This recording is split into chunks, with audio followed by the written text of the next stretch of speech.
如果要用一种颜色来形容福州，我想深绿色可能是最合适的。我走在福州的任何一个街道上，都会被这又厚又密的榕树给包围，被这种树荫包裹的清凉，大概就是福州的颜色。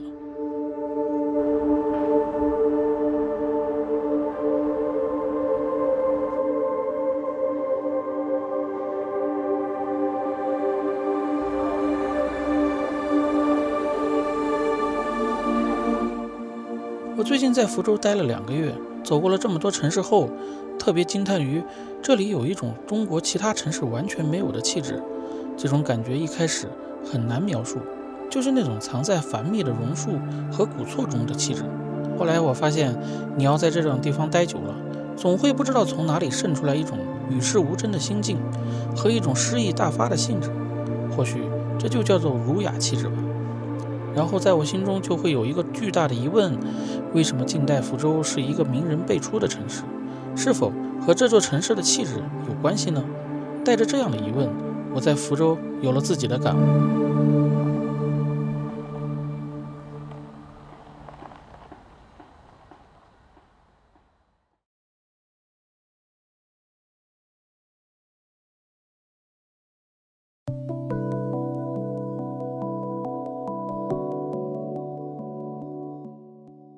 所有来福州的人一定是从三坊七巷开始的吧？它拥有中国最响亮也最沉重的赞誉之一，一片三坊七巷，半部中国近代史。仅仅3条坊、7条巷，以及一条南后街，这片占地不足40公顷的街区，竟然走出了林则徐、沈葆桢、严复、林觉民、冰心、林徽因等数百位影响中国历史进程的人物。它不仅仅是国家5A级景区，更被誉为中国城市里坊制度的活化石。但问题来了，为什么这片古老的坊巷能承载着如此厚重的历史？为什么三坊七巷对于福州乃至中国整个近代史都如此重要呢？要回答这个问题，我们首先要看到福州在历史长河中的一个巨大优势——安定。福州地处东南一隅，在古代军事地理版图上，它幸运地避开了中原地区的连年战火。当北方大地一次次被铁蹄踏碎，文明被摧残时，福州始终能够偏安一隅，保持着相对的和平和稳定。这种独特的地理位置不仅让福州的历史文明得到了完整的保存，更让它成为了一个理想的修身养性之地。战乱不至，人们便有足够的时间和空间专注于耕读传家，潜心治学，积累财富。历代南迁的士族将中原的文化血脉带到这里，找到一个可以生根发芽、世代传承的沃土。这种长期的安定，为福州的文化精英们提供了最宝贵的条件，一份可以持续1000年的文化沉淀。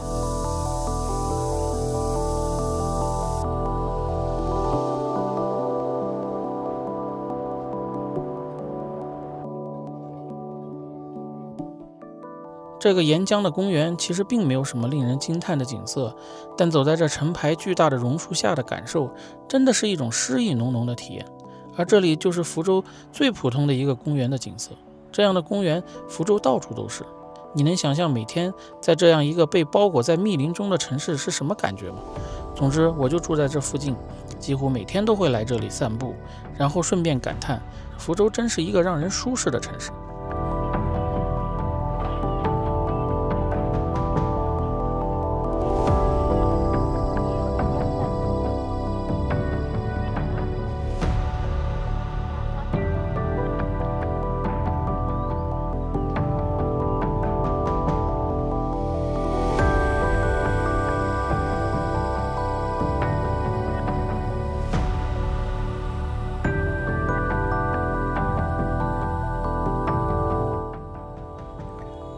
而福州不只有三坊七巷，因为闽江出海口的地理位置，让这里形成了天然的贸易集散中心。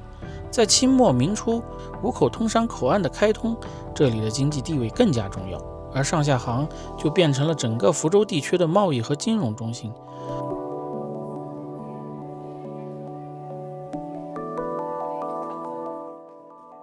我在11来到这里，惊讶地发现，这里并不像中国其他景区一样人山人海。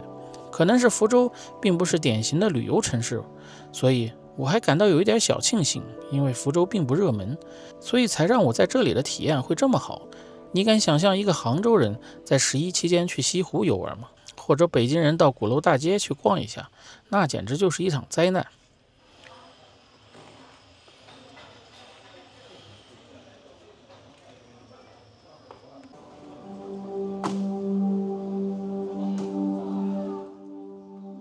而正是因为五口通商，福州是东南沿海最早接触西方文明的城市之一，这也让福州成为了中国开眼看世界的第一城之一。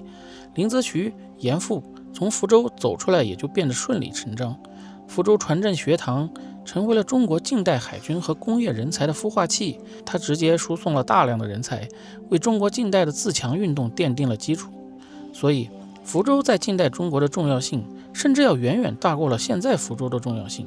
现在的福州平静得让人感到意外，它居然是在100多年前对中国历史进程发挥了如此重要作用的城市。而更让人意外的是，福州人貌似对这些都毫不在意。福州在我看来过于低调，这里没有建各种惊世骇俗的高楼大厦去彰显自己的实力，也没有处心积虑的去申办各种大型会议，去刻意的增加城市曝光。我在这里待了一段时间，才发现福州人个个都有自己的生财之道，完全没有把精力放在这些表面功夫上，这也是福州如此低调的原因之一。你们如果从航拍看这座城市，你甚至一时间都把握不好这里到底是一个什么样级别的城市。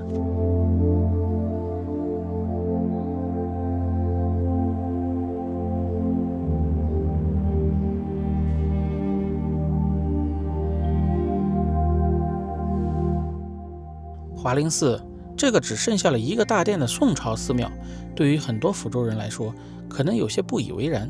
确实，它和整个福州城的气质有点不一样，甚至在我逛完整个东南沿海后，它和那些宗祠古厝的风格也完全不一样。这个建筑就好像从某个历史断层里突然挖了出来一样。华林寺大殿的架构为台梁式，其木柱以上全部由斗拱支撑，它采用了宋代罕见的7铺座双邈3下昂偷心造斗拱，用材硕大，比宋代营造法式中规定的1等材还要大。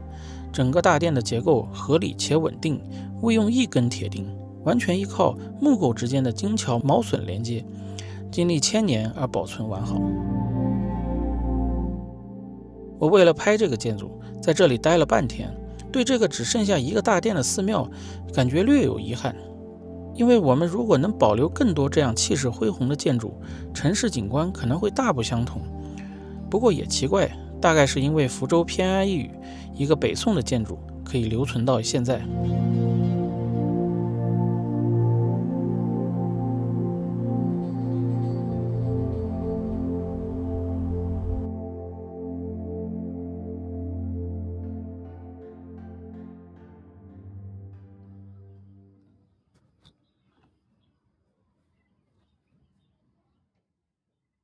这里是福道，全称是福州城市森林步道。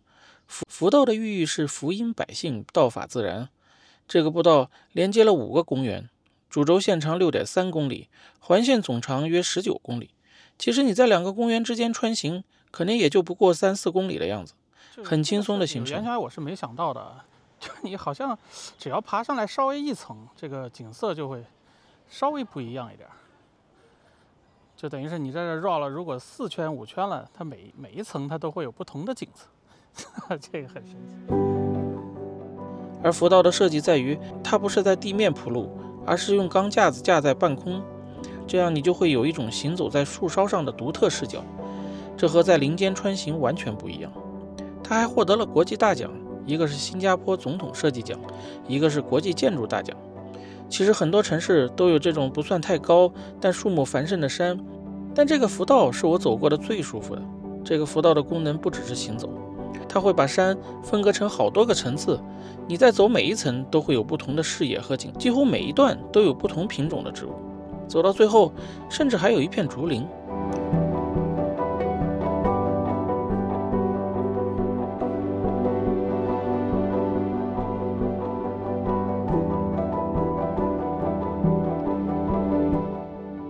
我也去过了不少城市，这么一个建在山林间的步道，给人的幸福感，可能要远比有些城市花大价钱修了这样那样的奇观建筑要多得多。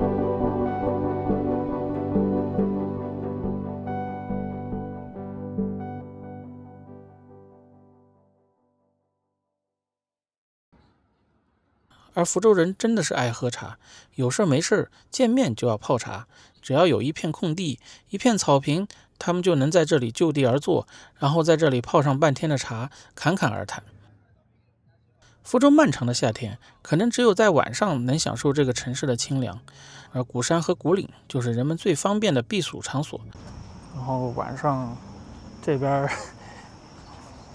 就是市里面的人特别爱，就是晚上扎到这边来，因为这儿非常的离市区非常近，只用开10几公里就能到。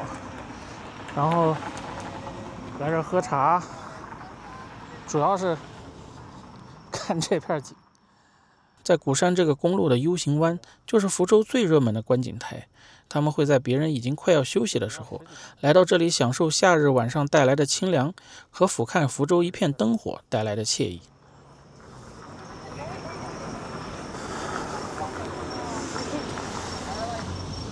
OK， 我给个蛋，我给个蛋！你看这个后面就。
虽然我很难把福州当成一个海滨城市，因为要看海，你必须开车到将近100公里以外的长乐或者福清、平潭，所以福州严格意义上和厦门、泉州不一样。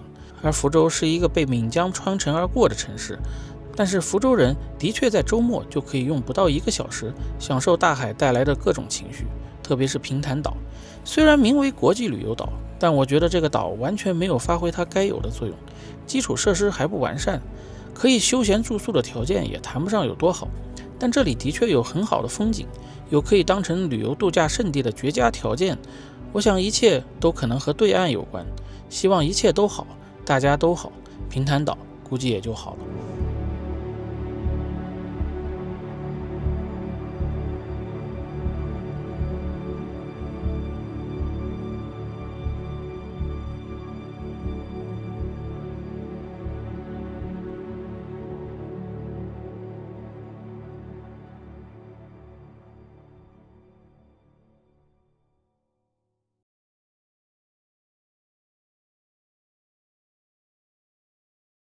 海鲜就是福州人也是福建人完全无法割舍的生活，几乎满街都是海鲜。但你们知道我是不爱吃海鲜的，这就让我在福州只能寻找另一种生存方式了。这里是王庄附近，我也不知道是什么路啊，反正连江路啊，他们这叫这一带都叫王庄。晚上比较热闹，全是吃的。这条街上。还是以海鲜是吧？潮汕砂锅粥还是以海鲜为主。这个草本汤也是比较有名的，然后我朋友也推荐我来过吃过，确实它主要是就价格非常便宜，然后也本地化，什么汤啊、炖汤啊，还有一些小菜呀、就做的还挺新鲜的，至少看起来。今天先到这儿来看一看。这个本地的品牌以实惠、方便、新鲜著称，10几20块钱就能轻松解决一顿饱饭。而且这里的汤品要放在北方，应该也会卖得很好。但很奇怪，只有福建才能吃到这个品牌。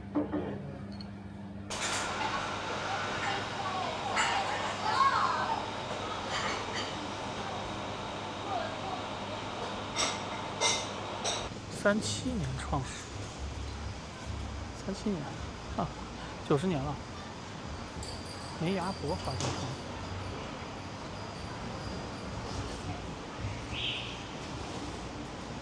环境还挺好。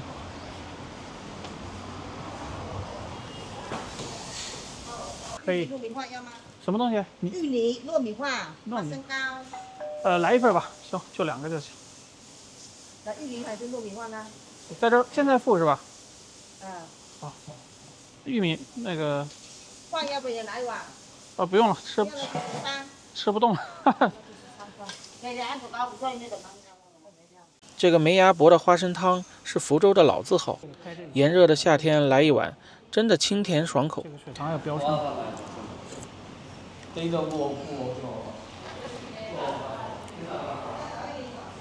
非常符合我的口味，可是你又不能天天吃，天天吃它就要命。不过我点了一份花生汤加芋泥，2份叠加的甜味就有点让我 hold 不住了，有点晕乎乎的感觉。当然还有煎包、燕肉、冰饭等等各种小吃，可以满足我平时的需求。所以不吃海鲜的我，其实在福州并不是什么大问题。甚至到了深夜，你也可以找到这种看起来既干净又卫生的24小时炖品店，喝一碗热乎乎的炖汤。这让我一个过去生活在北京的人深感惬意。北方的朋友应该都懂我在说什么。总之，在福州的生活，我真的没有什么可抱怨的。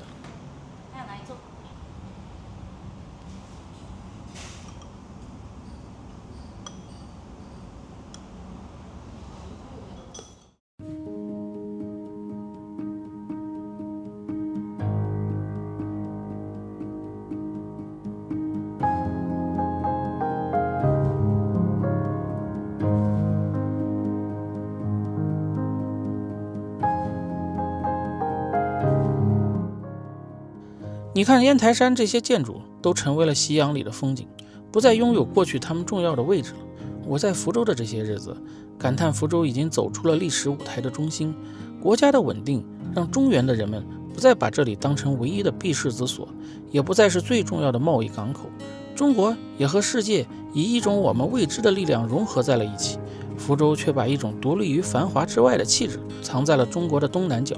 这里没有深圳的速度，也没有上海的繁华，没有成都的活力，也没有杭州的精致，但我发现这里绝对是中国最好的城市之一。那种混搭着与世无争的诗意，悠然自得的心境，对生活细致入微的体验，让我住在这里的2个月有着绝佳的感受。现在的福州人早已经不需要开眼看世界的心境和心系国家的慷慨气魄，但他们有着中国最惬意的生活节奏和人居环境。这就是福州。如果光从字面意义，你很难理解何为有福之州。我想住在这里的人应该是最清楚的。现在的福州人真的很爱这个地方，你甚至和他们聊天的时候，也能感觉到他们对这片土地的偏爱。我曾经说过，一个城市是否是一个好城市，一定要看这里的人是不是爱这个地方。福州绝对就是那个我要打9分以上的城市。如果你有机会，不要来旅游，可以在每年的10月以后到来年的5月之间，在福州最舒服的季节住上一段时间，去感受一下我说的这种绿意、惬意和诗意。这种意境绝对是你在中国的任何一个城市都无法感觉的。当然，如果你还对海鲜感兴趣，那福州就是你最好的旅居城市了。谢谢大家，我是博尔飞。